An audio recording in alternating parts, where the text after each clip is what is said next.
There should be a second amended motion to revoke. You have a second amendment? No, I'm on the first amendment. Yeah, that second amended one was filed.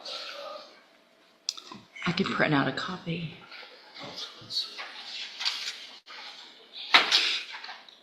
have the date that it was filed. It looks There's like a August 27th. So it should be the one that you have, but let me print it just to...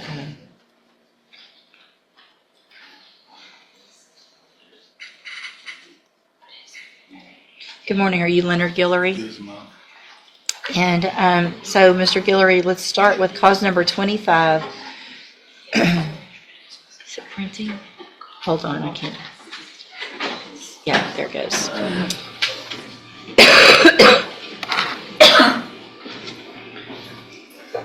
All right, in cause number 25, DCCR 0902, you're charged with aggravated assault with a deadly weapon from June 19th of 2025. The indictment alleges that you were previously convicted of a felony offense, which means for punishment purposes, if you were found guilty, you would be considered a first-degree enhanced, and the minimum punishment would be 15 years up to 99 years or life in prison. Do you understand?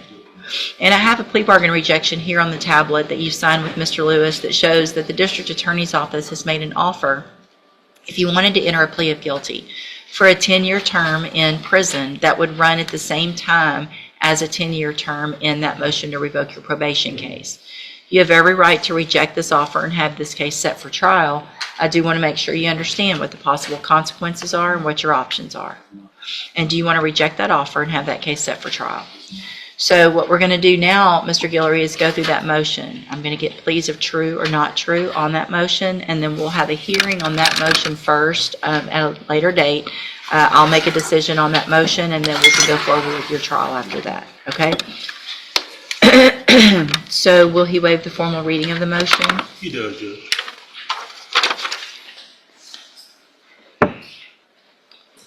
In cause number 22-40982, I have a second amended motion to revoke your unadjudicated probation. Shows that you were placed on probation June 26th of 2024 for unlawful possession of a firearm by a felon, a third-degree felony, and that was a 7-year deferred probation. Is that correct? Speak up, please. Yes, ma'am. Thank you. And it alleges that you violated your probation. Count 1 alleges that you committed the offense of burglary of a vehicle June 8th of 2025 in Hardin County, Texas. And is that true or not true? True. I'm sorry? Not true. Okay. Count 2 alleges that you failed to immediately report the arrest from June 8th, 2025 to your probation officer. Is that true or not true? Not true. Count 3 alleges that you failed to provide verification of performing the community service hours as required. And is that true or not true? Not true.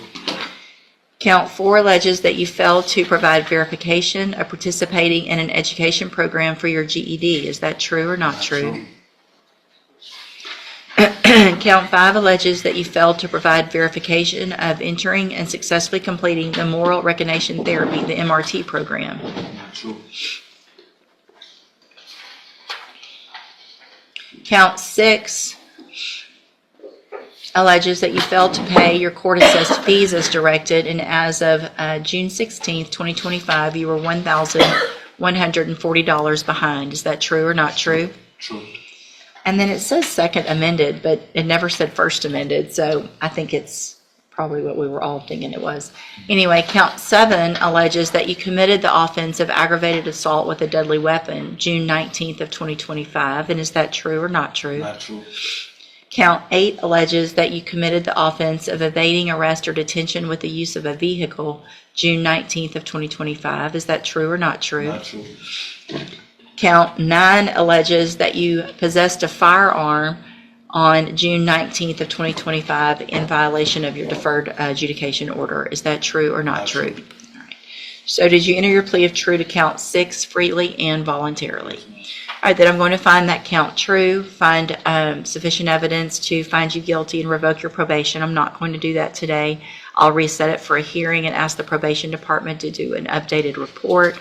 Mr. Coleman, does the state anticipate witnesses with regard to those the offenses that are alleged? Just trying at least a couple of witnesses. So we'll set it on a date when we're not in trial, not a docket date, so that we have time to have that hearing. All right? You can go back with the bailiff.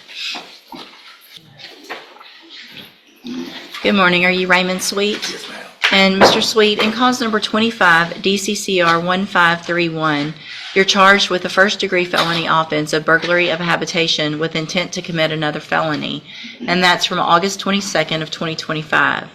Your indictment alleges you were previously convicted of burglary of a habitation May 28th of 1987, and also burglary of a vehicle on that same date. And then after those were final, you were convicted of robbery April 20th of 1988, and also burglary on that same date as well. And then after all of those were final, you were convicted of aggravated assault of a correctional officer June 8th of 1992. What that means is that if you go to trial and you're found guilty and those prior offenses are true, the range of punishment in your case would be between 25 years and up to 99 years or life. Do you understand?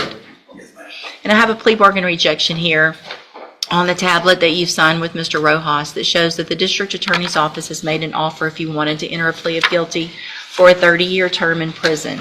You have every right to reject that offer and have your case set for trial. I want to make sure you understand what the possible consequences are if you go to trial and what your options are. And do you understand all of that? And do you want to reject that offer and have your case set for trial? I'll get that done. I do want to make sure, Mr. Smith, is there any reason to believe that there's any other evidence or that offer would change? It's not going down. So I want to make sure you understand that I will not accept that offer after today. If you change your mind and you want to enter a plea of guilty, then it would be to something different or open to the court. Also, so do you want to go forward with trial? Yes, ma'am. Okay. Mr. Rojas has been appointed to represent you. He's one of the attorneys who handles a lot of cases for me as a court-appointed attorney. With your permission, I can release him and appoint someone else today who could begin preparation for trial a little quicker. Is that okay with you? Yes, ma'am. So, Mr. Rojas, you're released. We will appoint someone today. They should be out to see you very soon to begin preparation for trial. All right, you can go back with the bailiff. Yes, sir. Good morning. Are you Deshaun? Is it Vital or Vital? Vital. Vital. And Mr. Lewis, will your client waive a formal reading of the indictment in each case? He does, Judge. Mr. Vital, in cause number 25, DCCR 1107, you're charged with a first-degree felony offense of aggravated robbery from July 10th of 2025. And how do you plead to that charge? Guilty. Are you pleading guilty freely and voluntarily? Yes, ma'am. And are you pleading guilty because you actually did what they charged you with? Yes, ma'am. And then in cause number 25, DCCR 1109, you're also charged with a first-degree felony offense of aggravated robbery from July 10th of 2025. And how do you plead in that charge? Guilty. And are you pleading guilty freely and voluntarily? Yes, ma'am. And again, because you did what they charged you with. In both of those cases, I have here on the tablet some documents that have your signature on them that the state has marked as exhibit number 1. Before you signed these, did you go over them with Mr. Lewis? Yes, ma'am. Do you fully understand them? Yes, ma'am. And do you understand if I follow the agreements that you've made with the district attorney that you'll be waiving or giving up any right to appeal? Yes, ma'am. And it looks like the agreement is for a 10-year deferred probation, that ISF would be ordered. So when is your 18th birthday? April 8th. Okay. So it'll be less than that at sentencing. So Right. we'll do upfront time until your birthday, and then you would go to ISF. Is that your understanding? Yes, ma'am. Do you also understand, if you're not a U.S. citizen, that a plea of guilty or no contest may result in your deportation, exclusion from admission to the country, or denial of naturalization under federal law? State tenders number 1. No objection, Judge. It's admitted. Is there any evidence that Mr. Vital is not competent? No, Judge. All right, sir, I'm going to find that you entered your pleas of guilty in each of your cases freely and voluntarily. Find that you're mentally competent and you understand the nature and the consequences of your pleas. Find sufficient evidence to find you guilty. However, I'm going to reset your cases for sentencing so that the probation department can do a pre-sentence report. That'll give me more information about you and your case, and then we'll come back later for sentencing. So are you at Minnie Rogers or at the jail? Judge, can I address something? Yeah. Obviously, Mr. Vital has been in custody for several months. He's going to continue to be in custody for several more months. While he's in the Jefferson County Correctional, he's mentioned multiple times in reports, typically he's a victim of other people's behavior. There are a couple instances where he's doing things he Yeah, I shouldn't don't do, see but many at all. it's not the worst of the worst. It's not my concern. I just wanted to explain to him that it's important.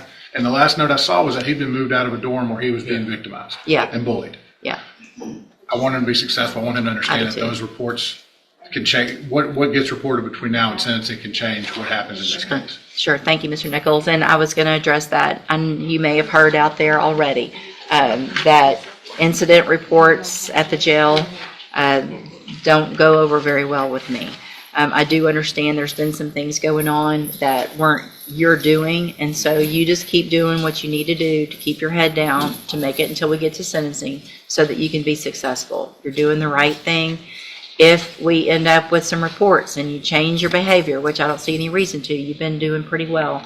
And it sounds like the jail has taken notice of what's going on and where you need to be. But just continue doing what you're doing so that when we get back here in a few weeks for sentencing, I don't have any issues and Mr. Nichols doesn't have any issues to look at with regard to jail incident reports, okay? All right, you can go back with the bailiff. Thank you. Good morning, sir. You're Isaiah Tyson. And Mr. Tyson, were you able to get someone hired? Who'd you talk to?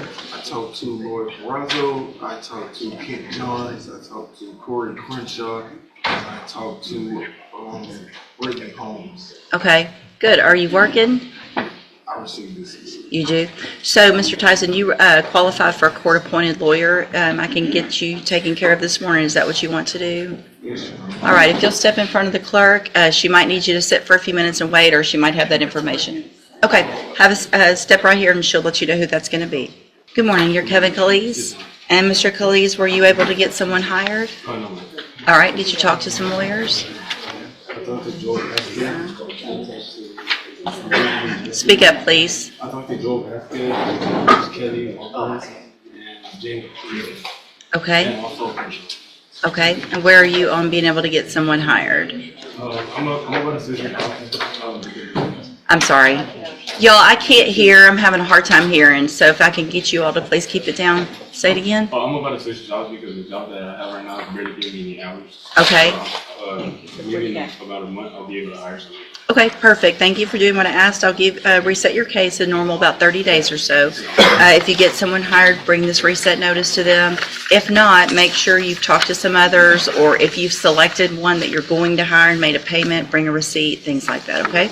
Step in front of This courtroom moment starts like any other, but quickly turns into a life-changing decision. The judge begins by addressing the defendant, laying out the charges clearly: aggravated assault with a deadly weapon. But this isn't just another case. Because of a prior felony conviction, the stakes are now much higher. If found guilty, he's not just facing time. He's facing 15 years to 99 years, or even life in prison. Let that sink in. Then comes the turning point.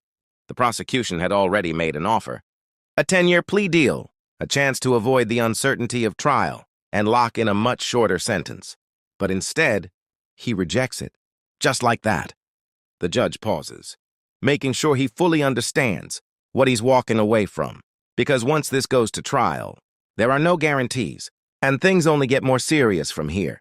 The court moves on to a motion to revoke his probation, listing multiple violations. One by one, the judge reads them out: burglary of a vehicle, failure to report an arrest, not completing community service, not attending required programs, and even falling behind on court fees. Each charge, another weight on his case. He denies most of them, but admits to one key violation, and that alone could be enough to revoke his probation.